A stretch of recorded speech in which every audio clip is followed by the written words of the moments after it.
People in town call it the jungle, the ravine where some of the boys sleep when they first arrive.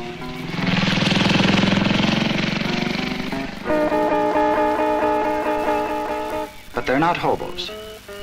They're fellows who've run through their money and haven't got a job. And they've heard that if they get down to Delhi, Ontario at the end of July, they can make a fortune.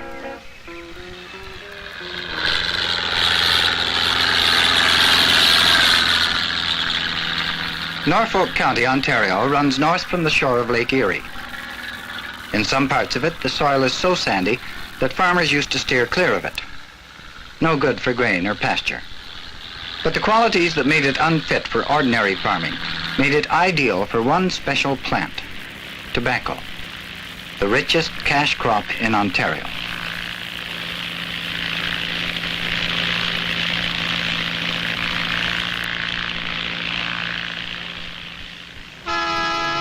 In the center of the area, the town of Delhi, population 3,500.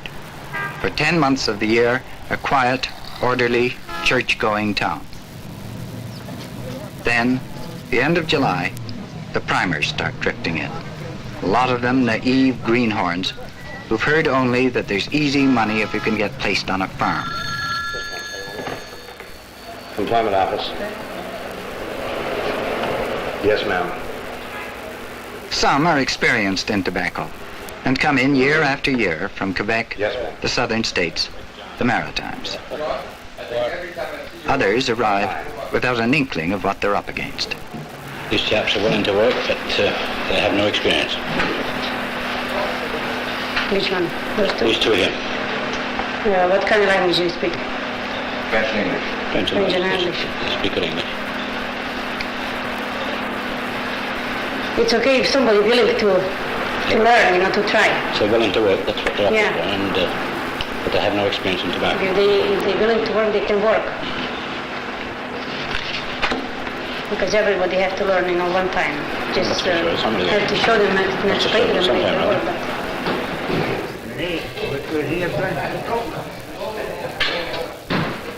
Just before the harvest season begins, the atmosphere of Delhi is deceptively relaxed.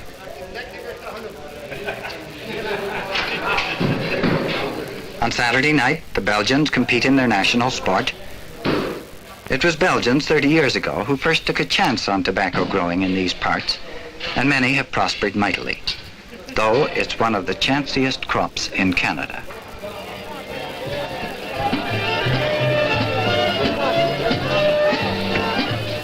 Sunday afternoon, down in the Grove, the Hungarians have a picnic. The tobacco farmers around Delhi are almost all Belgian, Hungarian, German, or Polish in origin.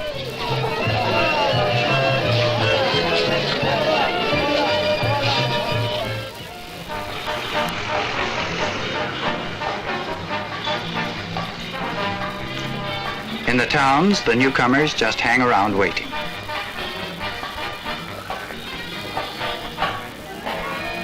Hundreds of new faces every day, just hanging around or having a last fling before the battle begins.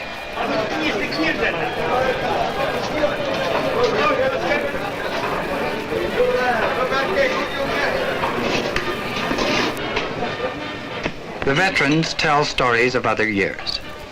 The Jehovah's Witness, who primed tobacco all day and preached sermons every night. And always the stories about the tough-looking men who couldn't take it, who passed out the first day.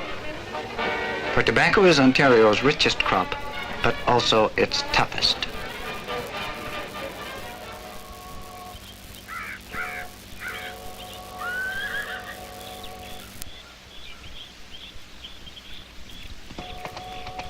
I'm going down to the creek.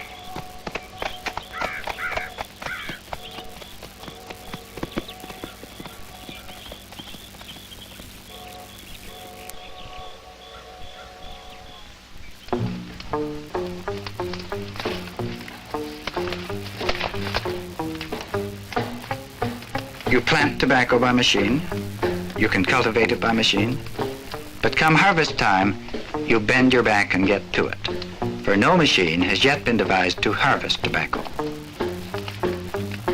The difficulty is that you can't harvest the plant. You have to pick one leaf at a time when that leaf is ripe.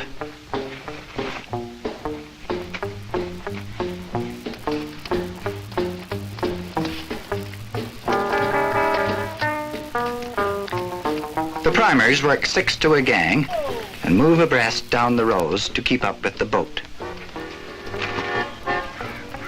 No more than 3 cents. Raw tobacco is heavy stuff, with juicy stalks often as thick as a man's thumb.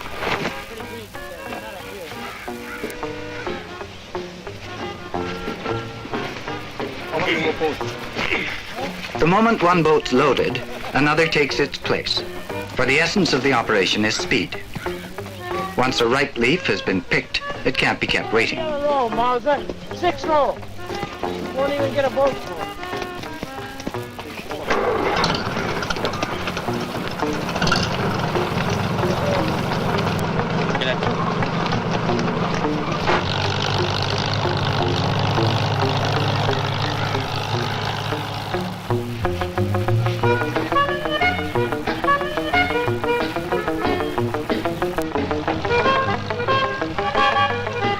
All day long, the boats keep feeding the table gang. Each day, the gang has to make up 1,250 sticks of tobacco, and the tires make 20,000 knots before sunset.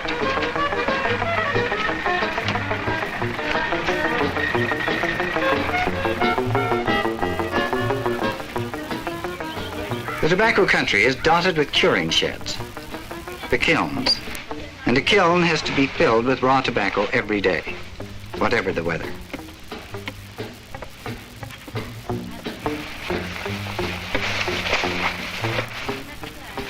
Then the kiln's closed up, and the rest is up to the cure man.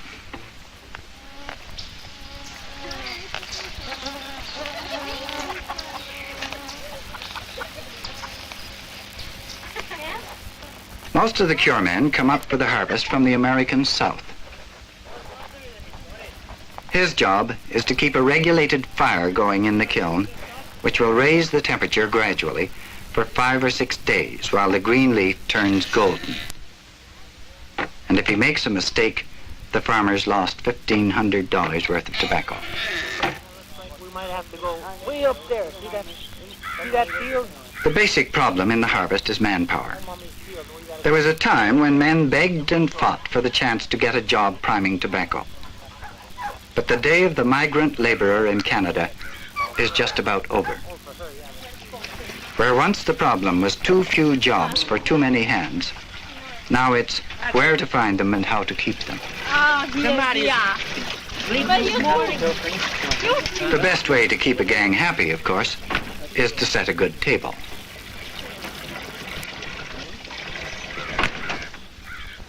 Can you imagine anything as drastic as this, that there's $80 million worth of tobacco sitting out there? That's farm value. You understand what I mean? Yeah. That's the value to the farmer. And he's being forced to harvest that crop with help. Now, this woman just phoned up and they're 186 short in yesterday's crop. She has one primer who passed out on him yesterday afternoon and one who quit, and 2 men remaining in the field to put the rest of that kill in. She can't come into town to get 3 more men because if they don't get that kill full and fired up, it'll spoil. Employment in Canada is at its highest level in its history. And the men who in normal years, that is up until now, have been available down here for tobacco harvest. And the men who are good in many jobs, not just in tobacco harvest. And these men are employed in the cities and on construction and various work like that. They just haven't showed up here to apply for work. They used to be in Hamilton. They get an hour for lunch. A primer gets his meals and a place to sleep and $14 a day. To some, it's a fortune, but there are few tougher jobs. Woody was coming, they asked about me. Some say once it starts, it's like getting on a treadmill, and you can't stop. The first few days are the worst. The tires, fingers get blistered and raw. Wrists swell up and have to be bandaged.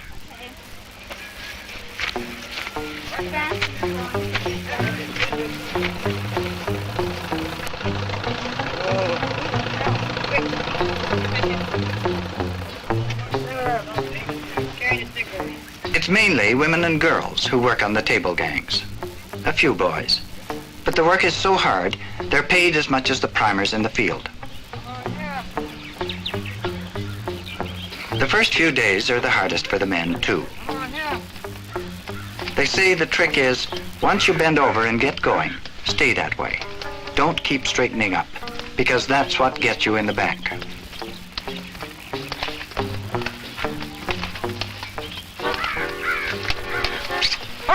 Come on here, you big hunk of meat.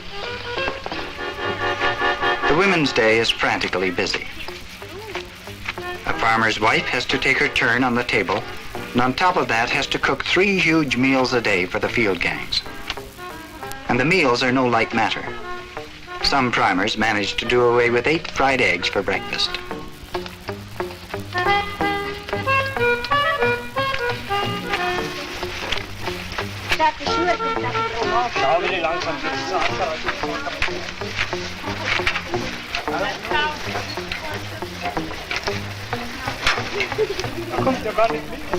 Halt dich doch einmal. Guck die mir raus zu.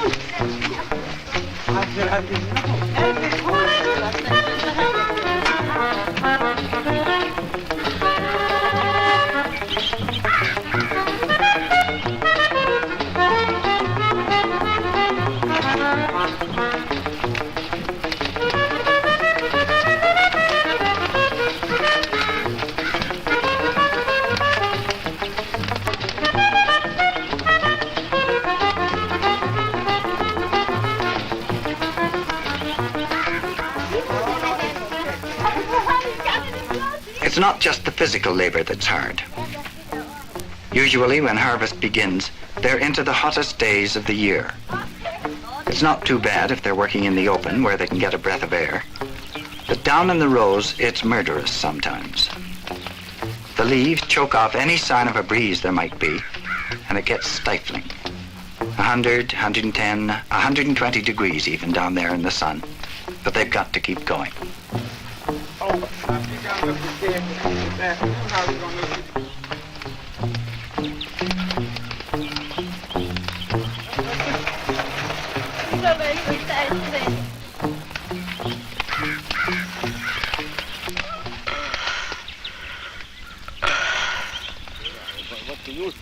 When a man keels over in the field, it's usually because he's been drinking too much water. They develop a terrible thirst in the rows, but they say you've got to just drink in little sips, or first thing you know, you'll have cramps all over, or sick to your stomach. They don't blame a man who collapses, of course, but it means they've only got 5 men instead of 6 to fill the kiln for the day.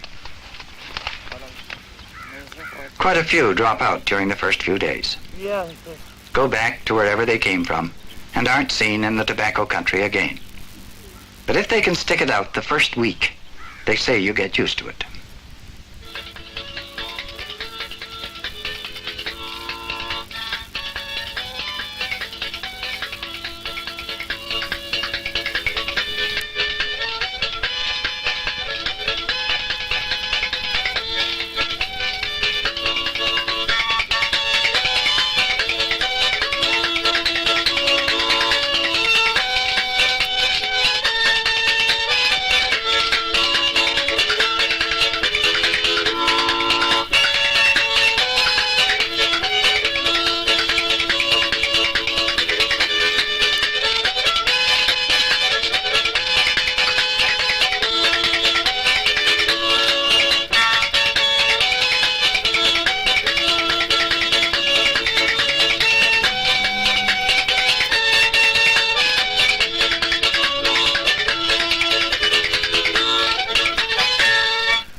Priming, Joe?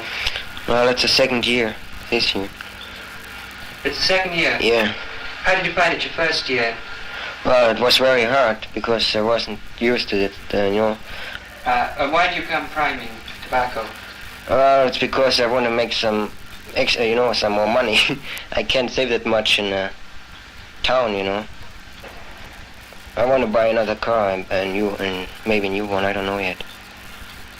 How much do you think you'll go away with? Pardon me, how do you mean? I mean, how much money can you earn in a season priming? Oh, around $500. How do you feel in the mornings when you get out in the fields in the wet? Oh, well, it's hard to say. Gee, I feel like quitting every day.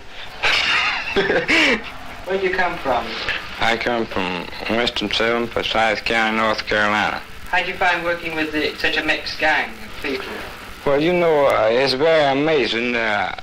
I thought it would be very difficult when I came, and especially the night I came in, and I couldn't understand any of the folks, or not many of them. And I thought, well, this is going to be very difficult to work, but I found it very nicely. They treated me very nice in every way, in every respect. I think even they're more courteous here than they are in my country. How many years have you been priming, Steve? About 12 years. It doesn't cause you any pain now, then? No, sir. I like the priming. Why? Oh, you get away from the job for a while. Gives you relaxing. You find it relaxing? Yes, sir. What do you like about priming the most? Oh, sand leaves. You're a liar. How do you feel at the end of the day? Oh, I don't feel tired. Well, I'd like to go hunting after I finish. If I ever find a shotgun around. What time do you get up for priming? Oh, we get up at 6 o'clock and get out the field about 6:30.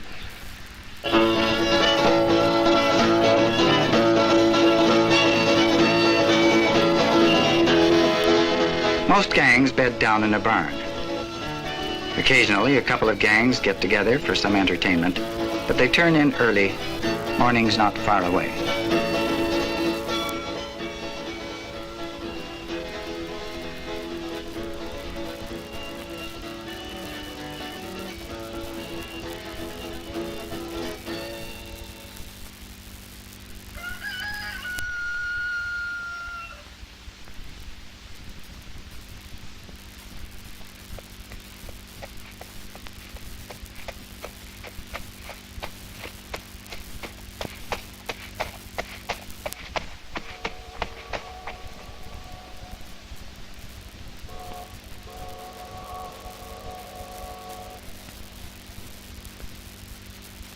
The soil of Norfolk County is dead right for tobacco.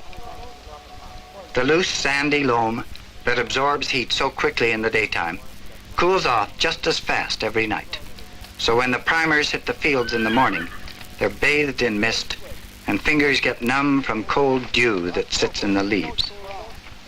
The finest morning is still so wet you have to wear slickers or rain capes. They call them rubbers. And then, as the sun gets higher in the sky, they sweat underneath.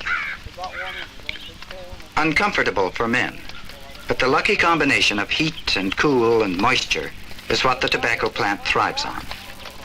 When growing conditions are really good, the plant flourishes so exuberantly, it puts out shoots called suckers. And the suckers need to be nipped out by a special gang, so that the life of the plant can flow completely into the leaf that is so profitable.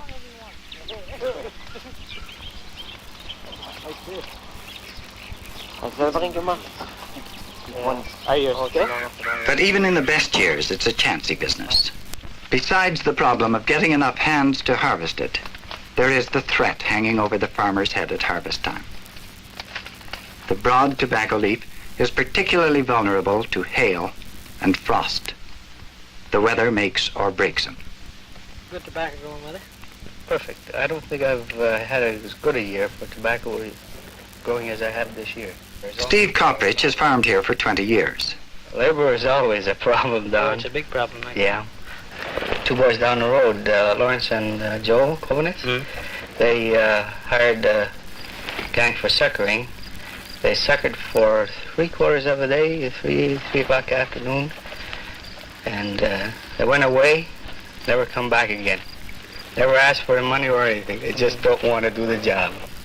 He says, I got 47 acres, it's got to be done today. I says, well, I'm willing to go there this morning to start with you. He says, I asked him, I says, what kind of field have you got? Oh, the sucker in your field. He says, you got 2, 3 suckers, the top only. The top only. Now, when we got to that field, This man wasn't right with me to tell me that last night. To tell me there was three sucker on top. Now I can prove it to you. That field we were this morning, how's that field? Was sucker on top only or right to the bottom? Right to the bottom. What did he ask for that field? $26 an acre. I asked him for 45 to do it. He didn't want it. After I finished this field this morning, after the man jumped, the farmer jumped to me and asked me for $5 a vote when I asked for $3 a vote. And I asked him for a good price. He didn't want it. Now he wants to give $5 a vote. It's impossible. It's got to be more than that. The road, there are 650 feet, 650 plants of tobacco on each road.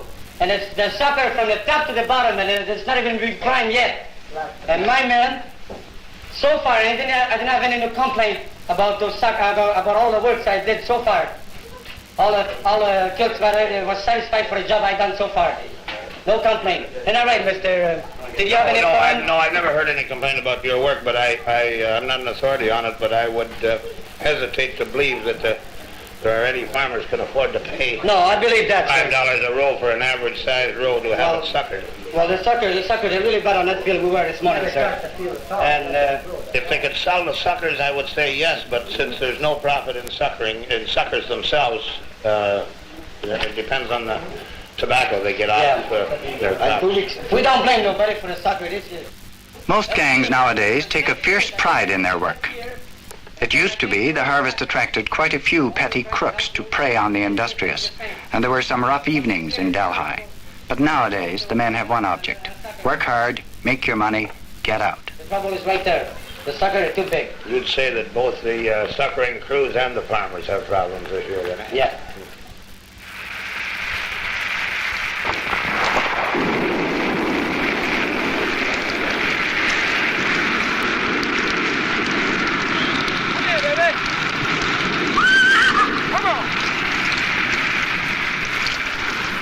6 weeks of it at least, and no such thing as a day off once it starts.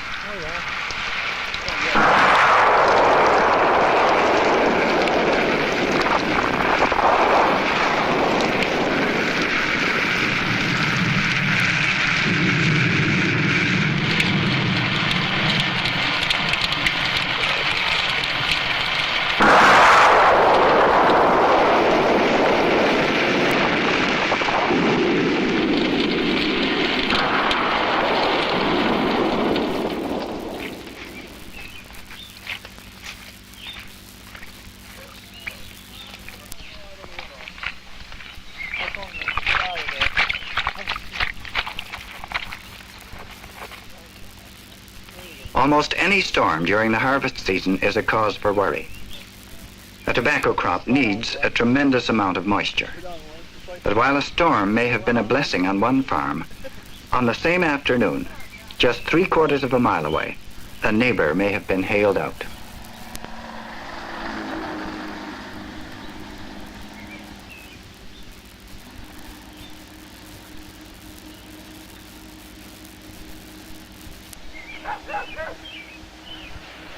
Well, gentlemen, my experience in this tobacco business, the hail is one of the most costly and destructive things that we ever had so far as human nature is considered in agriculture. It's a thing that you can start out with the hope of becoming a wealthy man and end up in a pauper's grave. I lost between $7,000 and $8,000 in 2 minutes yesterday. If there had been no hail into this plant, and these leaves like this were not broken, that's what you could call the cream of the crop.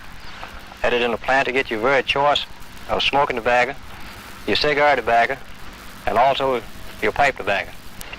There's no healing process for this. It's just a teetotal loss. That is so far as the tobacco is concerned. This crop here is my 7th one yet. 7 times before this. You're unlucky. No, I couldn't consider that tough luck because I'm not wiped out.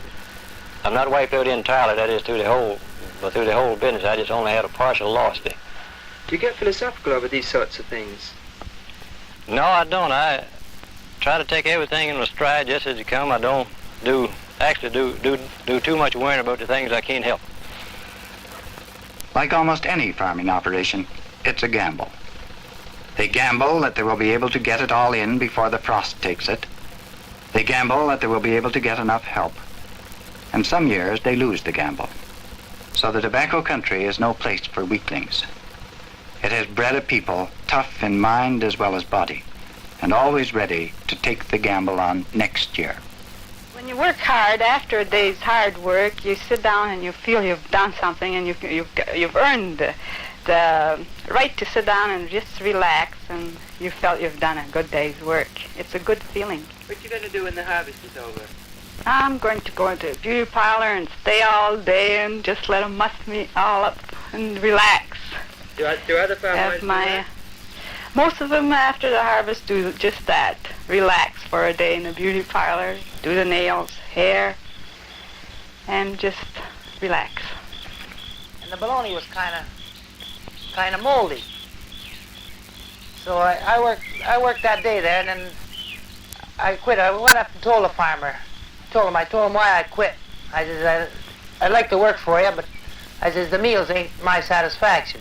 I said, I don't want no steaks or that, but I want decent meals when I'm working out there. I mean, you can quit. They can't force you to stay. What's it take to make a good tobacco worker? A good strong back. Good strong back. Just to keep at it? That's all. Just keep down, keep going.